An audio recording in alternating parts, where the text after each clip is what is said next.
নির্বাচনে অনাকাঙ্ক্ষিত পরিস্থিতি এড়াতেই 15ই জানুয়ারি থেকে 1 মাস বাংলাদেশে অনারাইভাল ভিসা বন্ধ থাকবে, এমনটাই জানিয়েছেন পররাষ্ট্র উপদেষ্টা তৌহিদ হোসেন। পোস্টাল ব্যালটের অপব্যবহার ঠেকাতে সতর্ক থাকার আহ্বান তার। এছাড়া চীনের সহায়তায় বাংলাদেশে সামরিক ড্রোন কারখানা স্থাপন নিয়ে অন্য কোনো দেশের সাথে সম্পর্কে প্রভাব পড়বে না বলেও জানান উপদেষ্টা। বুধবার সাংবাদিকদের মুখোমুখি হয়ে সমসাময়িক বিষয়ে নানা প্রশ্নের উত্তর দেন পররাষ্ট্র উপদেষ্টা তৌহিদ হোসেন। আমরা তো অফিশিয়ালি তাদের সাথে কমিউনিকেট অবশ্যই করি। বাহরাইনে এক বাসায় অনেক পোস্টাল ব্যালটের ভিডিও ছড়িয়ে পড়া নিয়ে কথা বলেন তিনি। এ ব্যাপারে এনকোয়ার করতে বলা হয়েছে, দেখা যাক আসলে ফলাফল কি দাঁড়ায়। রাজনীতি ক্ষেত্রে বিচরণ করেন তারা সবাই যে পারফেক্ট মানুষ তা তো না, কোনোখানেই পারফেক্ট মানুষ নেই। তো কেউ এটাকে মিসইউজ করার চেষ্টা করবে, এটা তো অবাক হওয়ার কিন্তু কিছু নেই। আমাদের চেষ্টা করতে হবে যেন মিসইউজ না হয়। চীনের সহায়তায় বাংলাদেশে হচ্ছে সামরিক ড্রোন তৈরির কারখানা, অন্য কোনো দেশের এতে নাখোশ হবার কিছু নেই মনে করেন পররাষ্ট্র উপদেষ্টা। আমাদের সামরিক বাহিনী সমূহের সক্ষমতা তো আমাদের বাড়াতে হবে, কারণ ধরুন এয়ারফোর্সের কথাই ধরুন, আমাদের এয়ারক্রাফটগুলি সবই অত্যন্ত পুরনো, অনেকগুলি সার্ভিসেবল অবস্থায়ও নেই, কাজে আমাদের একটা মিনিমাম কিছু ক্রয় করতে হবে। আমরা অবশ্যই এমন কিছু করব না যাতে করে কোনো একটি পক্ষের সাথে আমাদের সম্পর্কের অবনতি হতে পারে। নির্বাচনের কারণে বাংলাদেশে 1 মাসের অন অ্যারাইভাল ভিসা বন্ধ হচ্ছে নিশ্চিত করেন তৌহিদ হোসেন। নির্বাচনের সময় অনাকাঙ্ক্ষিত পরিবেশ সৃষ্টির চেষ্টা হতে পারে, অনেকেই যারা কাম্য না ঠিক তারা এসে হাজির হয়ে যেতে পারে। এই জন্য আমরা তো ভিসা বন্ধ করছি না, ভিসা নিয়ে আসুন, যে কেউ আসতে চান, যাদের পারপাস ঠিক থাকবে তাদেরকে আমরা আসতে দেবো। আরেক প্রশ্নের উত্তরে জানান, গাজায় সামরিক শক্তি পাঠানোর বিষয়ে কোনো সিদ্ধান্ত হয়নি এখনো। আমরা যদি দেখি যে আমাদের স্বার্থ আছে এরকম। ইশরাত জাহান উর্মি, ডিবিসি নিউজ, ঢাকা। এ বিষয়ে কথা বলবো, বার্তা কক্ষ থেকে আমার সাথে যুক্ত হচ্ছেন সহকর্মী ইশরাত জাহান উর্মি। উর্মি, আপনার প্রতিবেদনটা আমি দেখলাম, আপনার কাছে আমার দুটি প্রশ্ন থাকবে। শুরুর যে প্রশ্ন সেটি হচ্ছে পোস্টাল ব্যালট নিয়ে। আপনার প্রতিবেদনে আমরা দেখলাম যে তিনি কথা বলেছেন পোস্টাল ব্যালট নিয়ে। বাহরাইনে একটি বাসায় পোস্টাল ব্যালট পাওয়ার ভিডিও ভাইরাল হয়েছে। পররাষ্ট্র উপদেষ্টা কোনো ধরনের দায় স্বীকার করেছেন কিনা? এটি আমরা যতদূর জানি যে এই বিষয়গুলো পররাষ্ট্র মন্ত্রণালয় দেখভাল করছে। এরপরে আসলে কিভাবে যায়, এরকম ঘটনা কিভাবে ঘটে, কিছু বলেছেন কিনা? রঞ্জন, আমি আসলে খুব ভালো মতো আপনার প্রশ্নটি শুনতে পাইনি।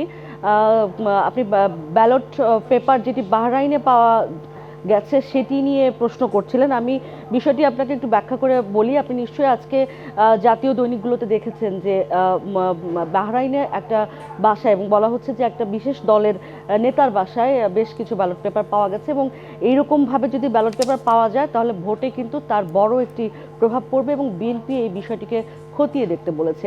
এই পুরো বিষয়টি আসলে পররাষ্ট্র মন্ত্রণালয় এবার ডিল করছে, অর্থাৎ এই যে দেশের বাইরে প্রবাসী যারা রয়েছেন তাদের ভোট দেওয়ার বিষয়টি, সেই বিষয়ে পররাষ্ট্র উপদেষ্টাকে প্রশ্ন করা হয়েছিল। তিনি যে কথাটি বললেন যে তার কাছেও এই তথ্যটি এসেছে, ব্যাপারটি খতিয়ে দেখা হচ্ছে, এবং তিনি বলছিলেন যে কিছু কিছু আসলে এ ধরনের ঘটনা ঘটতেই পারে, কারণ এই বিষয়গুলো, কারণ একেবারে এই জিনিসগুলো যাবে হচ্ছে সাধারণ মানুষের কাছে, ফলে কিছু ব্যত্যয় যেগুলো হয়তো সবকিছু সবসময় মিশনের হাতে থাকছে না, এমন কথা পররাষ্ট্র উপদেষ্টা আমাদেরকে বললেন। তিনি বললেন যে বিষয়টি নিয়ে খতিয়ে দেখা হচ্ছে। ব্যালট বাক্স সংক্রান্ত, এই ব্যালট পেপার সংক্রান্ত এই ছিল আসলে পররাষ্ট্র উপদেষ্টার সংক্ষিপ্তভাবে আসলে তিনি এই জিনিসটাই বললেন। একদম একদম একদম পরিষ্কার। ঈশ্বর, আপনার কাছে আমার এবারের প্রশ্ন থাকবে, যেটি পররাষ্ট্র উপদেষ্টা একটি কথা বলেছেন, চীনের সহায়তায় যে সামরিক সহায়তায় যে ড্রোন কারখানা স্থাপনের যে কথাবার্তা চলছে সেটিতে আসলে অন্যান্য দেশের সাথে সম্পর্কে কোনো ধরনের প্রভাব পড়বে না। বাস্তবতা আসলে কি বলছে? পররাষ্ট্র উপদেষ্টার এই কথা কি আসলে বাস্তবের সত্যি কিনা, কি মনে হয় আপনার কাছে?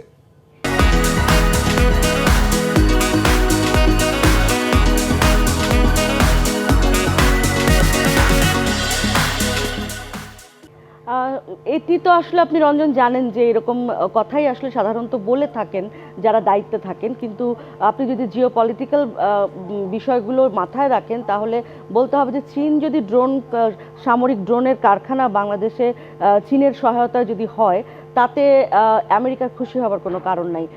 ফলে এটি তো এক ধরনের সম্পর্কে প্রভাব পড়বেই। যদিও পররাষ্ট্র উপদেষ্টা কি বলেছেন সেটি তো আমি আমার প্রতিবেদনেই দেখিয়েছি। সেই সাথে আমি এটিও জানিয়ে রাখতে চাই যে আর একটা সংবাদ আসছিল যে তুরস্ক এবং সৌদি আরব এবং পাকিস্তান তারা চুক্তি করছে যে কোনো একটা সামরিক জোটে যাওয়ার, যেখানে বাংলাদেশের সঙ্গে যদি এরকম কোনো ঘটনা ঘটে তাহলে একসঙ্গে এই দেশগুলো সৌদি আরব, পাকিস্তান এবং সেই সঙ্গে তুরস্কের নামও এসেছে যে তারা আমাদেরকে সহায়তা করবে। পররাষ্ট্র উপদেষ্টা বলছেন যে এরকম আলাপ আলোচনা অনেক হচ্ছে, কিন্তু এই মুহূর্তে আসলে এরকম কোনো জোটে আমরা চলে গিয়েছি বা যাচ্ছি বিষয়টি এমন নয়।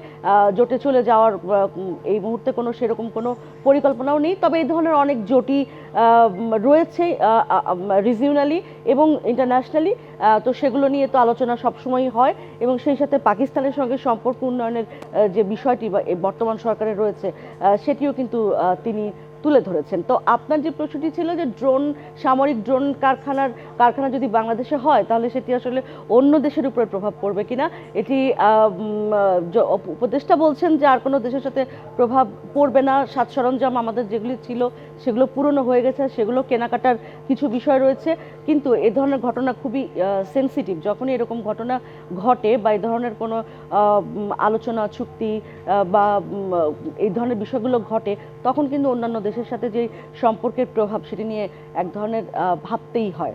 রঞ্জন, একদম একদম শেষ প্রশ্ন থাকবে। সম্প্রতি আমরা দেখেছি যে টেকনাফে বাংলাদেশ সীমান্তে আসলে যেই সংঘর্ষের ঘটনা ঘটেছে রোহিঙ্গা সশস্ত্র গোষ্ঠী এবং রাখাইন আরাকান আর্মির সাথে, সেই বিষয়ে কোনো প্রশ্ন করেছিলেন কিনা, বা বাংলাদেশ কি ধরনের পদক্ষেপ নিচ্ছে এই ধরনের ঘটনা যাতে আরও না ঘটে, ঠেকাতে প্রতিরোধমূলক কোনো ধরনের ব্যবস্থা নিচ্ছে কিনা? রঞ্জন আপনি তো জানেন যে ইতিমধ্যেই কিন্তু গতকাল পররাষ্ট্র মন্ত্রণালয়ে আমাদের মিয়ানমারের যেই রাষ্ট্রদূত রয়েছে তাকে সামন করা হয়েছে এবং সামন করে আমাদের যেই উদ্বেগ এবং নিন্দা সেটি জানানো হয়েছে এই বিষয়ে। তবে যেই সমস্যাটি রয়েছে, যেটি আমি আগেও অনেকবার আসলে বিভিন্ন প্রতিবেদনে দেখানোর বা বলার চেষ্টা করেছি, সেটি হচ্ছে যে ওখানে পুরোটাই দখলে হচ্ছে আরাকান আর্মি এবং আরাকান আর্মির সাথে আসলে বাংলাদেশ কোনো আনুষ্ঠানিক বা সরকারি যে সম্পর্ক সেই সম্পর্ক তো আসলে রাখে না। কিন্তু পররাষ্ট্র উপদেষ্টা বলছেন যে মিয়ানমারের সঙ্গে আমরা সম্পর্ক বিচ্ছিন্ন করিনি বা ত্যাগ করিনি, আমরা আলোচনা চালাচ্ছি। তবে তিনি বললেন যে আমাদের দায়িত্ব ছিল সামন করা পর্যন্ত, সেটুকু আমরা করেছি, পরবর্তী বিষয় আসলে দেখবে স্বরাষ্ট্র মন্ত্রণালয়। এটি একেবারেই এখন স্বরাষ্ট্র মন্ত্রণালয়ের এখতিয়ারে, যেহেতু সেখানে আসলে গুলির ঘটনার মতো ঘটনা ঘটেছে, হতাহতের ঘটনা ঘটেছে। ফলে তিনি বলছেন যে এই মুহূর্তে বিষয়টি একেবারেই আসলে স্বরাষ্ট্র মন্ত্রণালয়। একদম পরিষ্কার। উর্মি, আপনাকে ধন্যবাদ আমাদের সাথে যুক্ত হওয়ার জন্য।